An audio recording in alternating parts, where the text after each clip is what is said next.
Today on Divorce Court, tragedies can crush a relationship, especially one that's already struggling to survive. These tragedies, however, don't necessarily have to doom the relationship. If you work together and do it the right way, the relationship can survive and even thrive. Today, we're going to meet a couple that's trying to do just that. Stay together while fighting through unspeakable pain. Divorce Court is now in session. Good day, ladies and gentlemen. I'm here today with Shantrice Harston and Shaun Jackson. The two of you have been dating for a year and a half. You had one child together. You are fighting hard to stay together, but there's a lot going on. So, Ms. Harston, I'm going to start with you. Why don't you tell me what's going on in your relationship and what you're seeking from me? Well, me and Shaun, we started off in high school. Like, we went to high school together, but I never really talked to him in high school. And he tried to talk to me, but I just ignored him because he talked to a lot of girls in high school, and I just wasn't feeling that. Right. But later on, after that, we reconnected on social media. And after that, like, talking and being on the phone, I started to like him. Mm-hmm. So after that, we started hanging out, and then I had a photo shoot. Right. I was supposed to have someone else do the photo shoot with me. It was supposed to be... He was the photographer? No. Oh.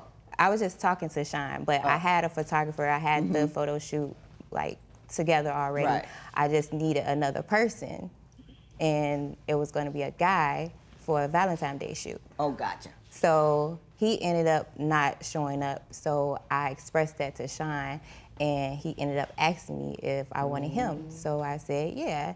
And, like, when we did the photo shoot, it was a little uncomfortable. For Valentine's Day. Yeah, so. It was a little uncomfortable, but, like, after a little while getting warmed up and everything, you know, it was okay.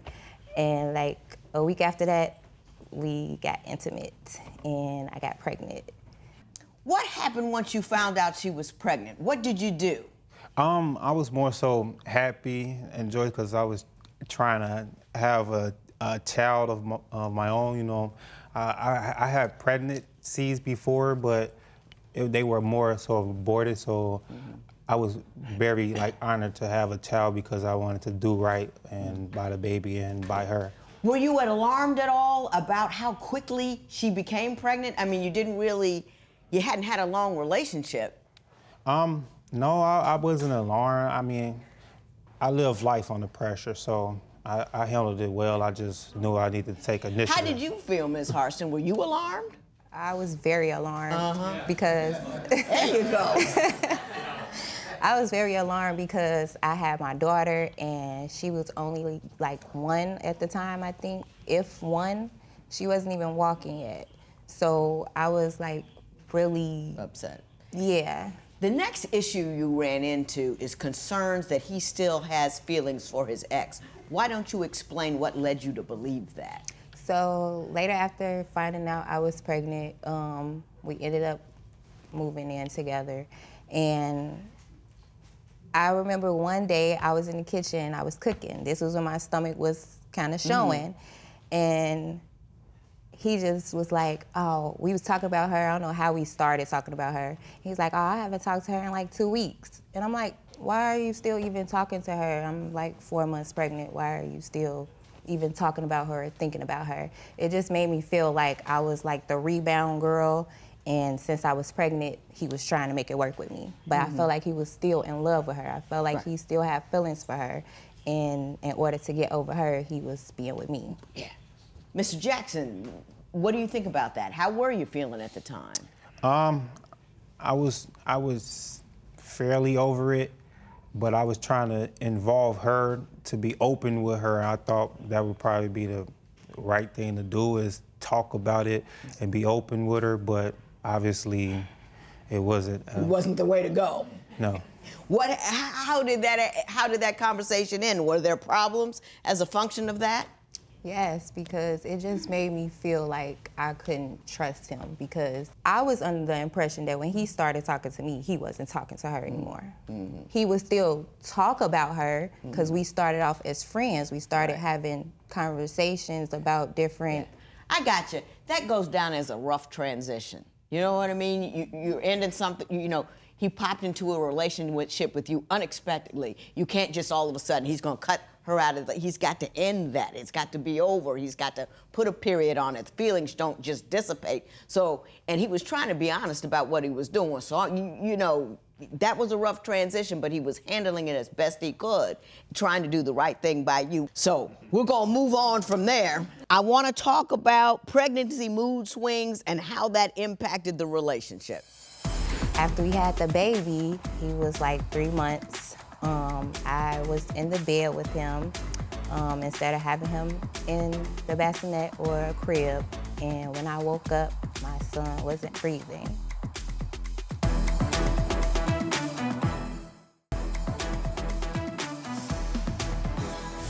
I understand that once you moved in, there was a lot of difficulty, in part you believe because of her pregnancy mood swings. Why don't you tell me what concerns you had that led you to move out? Okay, so we moved in. It was just a matter of not getting the respect of an equal in the household, you know what I'm saying? She lost her job due to complications with her pregnancy, so I took more so the responsibilities for the house. And I felt like it wasn't equal because I'm working 2 jobs and I didn't even have a front door key, or, you know what I'm saying, she didn't want to give me the front door key or get a key made, so that already like kind of... So you were paying the rent but didn't have a key to the place you were paying rent to? No, Your Honor, that was after I was given a back door key when I moved in, and she told me she's going to take my key. That was when we first moved in. He is talking. She took my key, the key that I was supposed to get from her mother, because she lost her original key. Why, if he's paying the bills, working 2 jobs, can't the man have a key and full access to the house he's paying for? Your Honor, that was after we was going half on the rent when he first moved in. Okay. And I do agree with him that I should have given him a key. Right. A few days later, I end up making him a key. But that was after we had a disagreement about it. And I know that when he moved in, it was so quickly, I just had my own key. So I had to get him a key made. But he was already moving in, so I wasn't going to give him my own key. So it was just a logistical concern is what you're saying, and then he took it as an insult. I wasn't trying to do it that way. And I do understand what he was saying. But it wasn't intended as an insult. No, I wasn't trying is what you're to saying be like to me. that. What happened when she lost her job? She lost her job, so I explained to her, like, if you're not at the best of your abilities to go work, I don't mind stepping in and helping out. But I didn't mean just completely give up and be hopeless. Like, I felt like she lost her job and she lost perspective on dealing with everyday life and continuing to do things as far as relationship-wise. And I felt like at that point I was more so with just alone. In it alone. Yes. My understanding from what I read is that once she lost her job, she lost all her motivation. She wasn't doing the household stuff too, the cooking and the cleaning. So everything was leaning on you. Did I get that right, or am I misinterpreting? As far, I'm not gonna say cleaning, because I'm not Superman. I don't have that much time in the day to come home, because I work. I'm out in the street 20 But I'm hours. saying what she's failing to do. Yes, what she's failing to do, like with the food, Your Honor.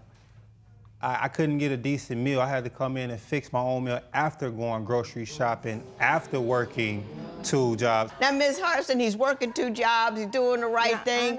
Did you?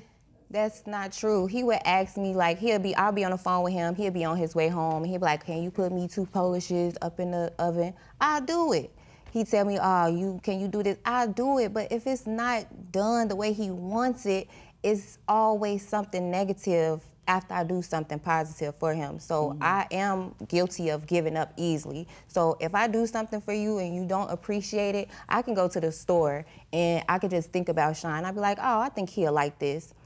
And I come baor with it, that's not the one I like. I don't like that. It's not about that. It's the thought. Is your criticism constructive or is it painful? No, Your Honor, prime example. We've been together over a year now. Right. We ordered a pizza a few days ago. I like light cheese on. Did I get? How do you not remember the way I like? I know how she like. I know she like a frappuccino, vanilla frappuccino with a little caramel cream on the top. I know she like that. How do you not know what I like? You gonna force me to eat this? Like if I don't like mayo on a sandwich, I'm gonna be grateful for mayo on a sandwich. I despise mayo. I think I understand. I understand what we're saying. Now I want to turn my attention to a fight you had over money that turned into somebody having to go off with the police. She informed me that my son was in the hospital and not breathing. At that point, I was just feeling all type of emotions, and I made my way down to the hospital, and to find out that it's more severe than what it was led to believe. Ms. Harston, tell me what happened when the police arrived. Why did the police arrive, and what happened once they did? So I don't really remember that day, what actually happened. But on a regular basis, Shaun is aggressive. It led up to the police being called because I was pregnant, I had Symphony, and he's always aggressive. We got into it, the police was called, I wanted him to leave. Now him going off with the police and going to jail, I do feel like I shouldn't have done that. I feel like I overdid it, like I could have. Did you feel physically threatened? That's the question I have. A little. I think that's a no, because you worked so hard on that. I think you called them. I don't know. If you feel at all physically threatened, call the police. I don't believe you should be afraid in your own home, but don't call the police if you're just mad. Mr. Jackson, what is your response? What do you say happened that night? So she tried to knock on my door and say she had rent. She had the rent? She had her half of the rent, but it's already like 5 days after the first, and I don't believe she had rent, so I ignored the door and I told her stop knocking on my door. Later on that day when I woke up, I went to take a shower. When I got out the shower, I was presented with 2 armed police officers, and they said they were called for a domestic squabble, and I'm telling them I just woke up and I literally just got out the shower. So when they detained me in a towel. I had to ask, can I put on some clothes just to get out? And they also asked her if you want me to be detained or just removed off the premises, because I was on my way to work that night and I had to go to work that morning. She told them to detain me, and in Illinois, you don't get an I bond. There's no second chance. There's nothing about it. Then things go bad to worse to tragedy.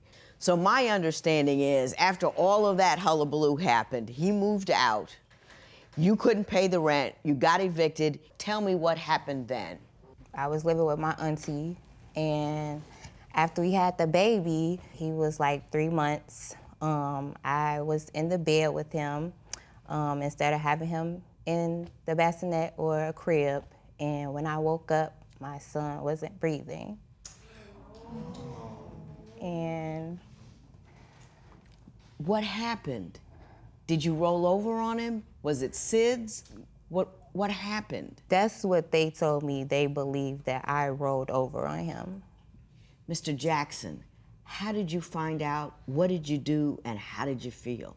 At this point, we weren't talking, so, I mean, she just came around and let me start seeing this. So I spent couple of times with my son as far as without her, because she started to let me. But the last day I had my son was that Thursday. I returned my son back to her and I went to work from there. That Friday, I went to work. Saturday morning, I lost my phone, so she got in contact with my sister and she informed me that my son was in the hospital and not breathing. At that point, I was just feeling all type of emotions, and I made my way down to the hospital, and to find out that it's more severe than what it was led to believe. Like he was comatose, and he was on a respirator for the whole period of time, and he was brain dead, and so they put him to rest because there was no coming back from that. I am so very sorry. I am so very sorry. I'm going to adjourn this matter quickly because I need a little space to figure out exactly what I'm going to do here, because I feel for the both of you. And I think this is so difficult and heartfelt. I think you're two good people caught up in a horrible situation and don't have the life experience or the models in order to learn how to go forward. So I'm going to adjourn for a moment, and then we'll see what we're going to do from there. This matter is adjourned.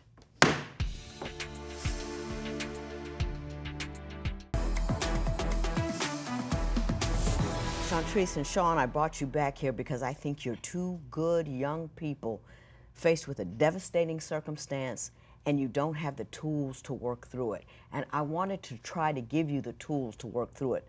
The main thing you have here is everybody has got to be honest about how they feel and what they think about that baby dying. Because if you are harboring thoughts and feelings and can't get it out, deal with it, you'll never get past it. You believe he blames you, correct? I want you to look at him and ask him, do you blame me? Do you blame me? Be honest now, Shaun. I blame partially. My understanding from what I read is that you told her before, don't co-sleep. Yes, that's accurate, miss. And I also was just, basically that's why I was getting that, because if you let me be more involved and relieve some of that pressures of you taking care of a child as a single mother with another child. Look at him. Then I feel like we could avoid things like that, but you wanted to work against me so much, and then you wore yourself out, and we paid the ultimate price, and that's what I really feel that's the case. God bless you, baby. You paid the ultimate price, and every mother's been tired. I've fallen asleep with my son in the bed, did it in the hospital. Nurse yelled at me. It's hard to be perfect 100% of the time, 365 days a year. And sometimes the things that we don't do quite so well, we get past it, and sometimes the wrong things happen. But you're not the first woman to fall in bed with the baby, and you won't be the last. And I don't want you to live that hell all the time. I want you to say, yes, it happened, it was wrong, but it was a mistake anyone could have made. Life happens that way. And I want you to feel that way about it. Just so happened I didn't roll over. Just so happened I didn't roll over. So you with me? You hear me? Yes. Yeah. Take your time. You've been through a tremendous thing. A horror, a tragedy like that can either break you apart or bring you together. Use it as a tool to stay together. You with me? Yes. Best of luck to the both of you. Appreciate I honestly mean that. Thank you. After getting Judge Lynn's advice, this is how we're going to support each other more. We're going to start taking more proactive ways to communicate and try to hear each other's side of the story, opposed to just being one-minded. We don't know each other like we think we do. I think we need to be more intimate, not sexually, but just get to know each other. And I think that will build our relationship more.